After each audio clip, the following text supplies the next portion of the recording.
Hello friends, तो आज के एमपी जीके के वीडियो में हम देखेंगे मध्य प्रदेश के तीसरे व आखिरी प्रभाग बघेलखंड के पठार को।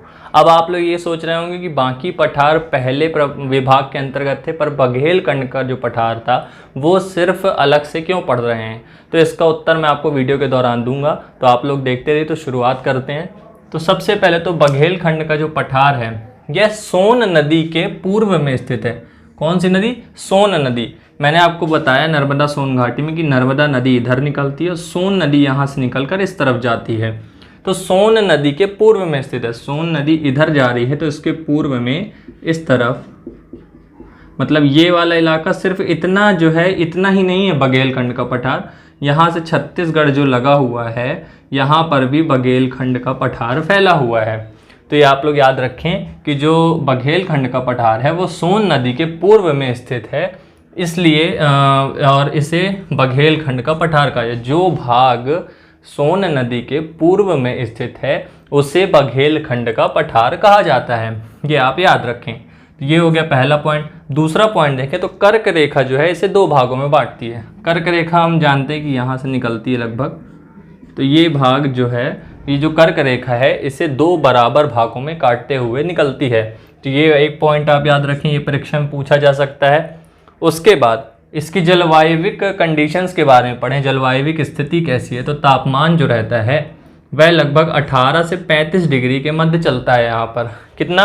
18 से 35 डिग्री के मध्य यहाँ का तापमान रहता है। मतलब ना ज़्यादा गर्मी पड़ती है ना ज़्यादा ठंड पड़ती है।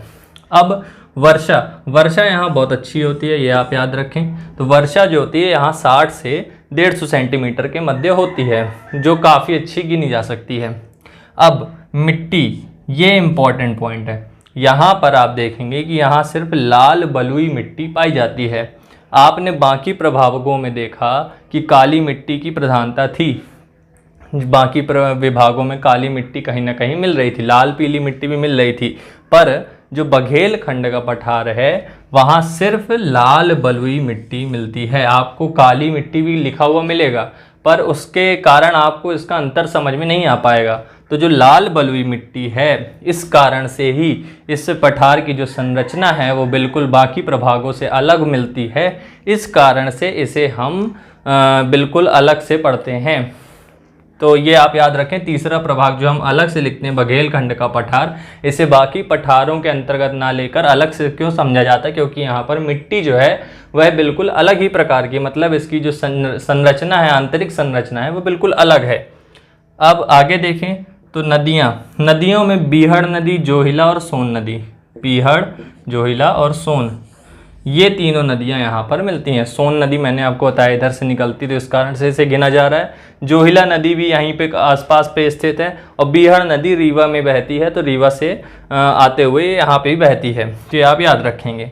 अब जिले देखें, जिले कौन कौन से आते हैं इसके अंतर्गत? तो जिलों में सिंगरौली, तो ये सीधी सिंगरौली वाला इलाका है, यहाँ आप जानते हैं। तो सीधी सिंगरौली, अनूपपुर, उमरिया, ये चारों जिले लाइन से यहाँ पर हैं। तो उससे आप याद रखेंगे कि जो जिले या नगर इसके अंतर्गत आते हैं वो हैं सीधी सिंगरौली, अनूपपुर, उमरिया। व कटनी की मुड़वारा तहसील, ये आपने सुना होगा, स्टेशन भी देखा होगा, मुड़वारा स्टेशन पड़ता है कटनी जाते टाइम। तो कटनी की जो मुड़वारा तहसील है, पूरा कटनी नहीं, सिर्फ एक तहसील जो है वो बघेलखंड के पठार के अंतर्गत गिनी जाती है। अब इस भाग का इतिहास अगर देखें तो इसका इतिहास उतना कुछ ज़्यादा ज्ञात नहीं है, पर जितने पॉइंट हमें मालूम है हम उसकी स्टडी करते हैं। तो सबसे पहले तो श्री नीलकंठ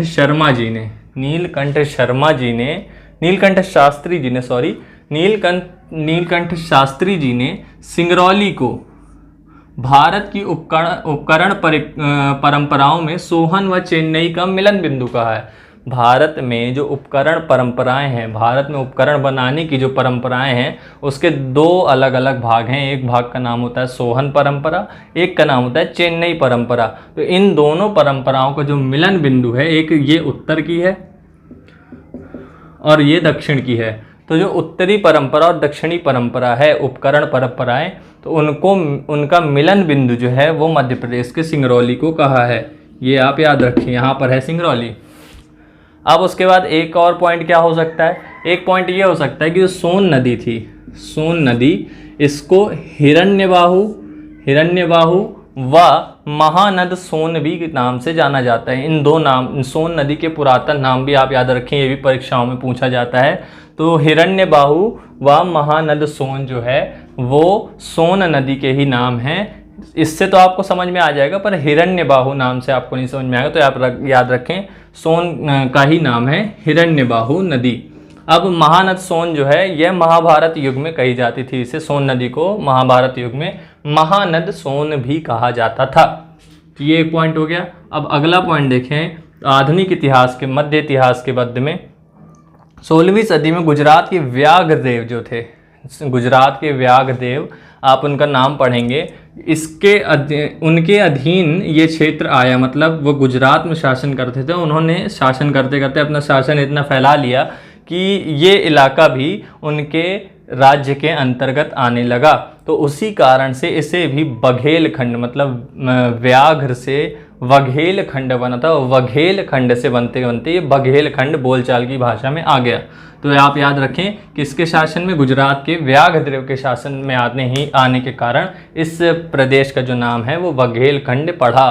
तो ये चीज़ें आप ध्यान रखेंगे। तो ये था बघेल खंड का भूगोल और इतिहास से जुड़ी समस्त जानकारी।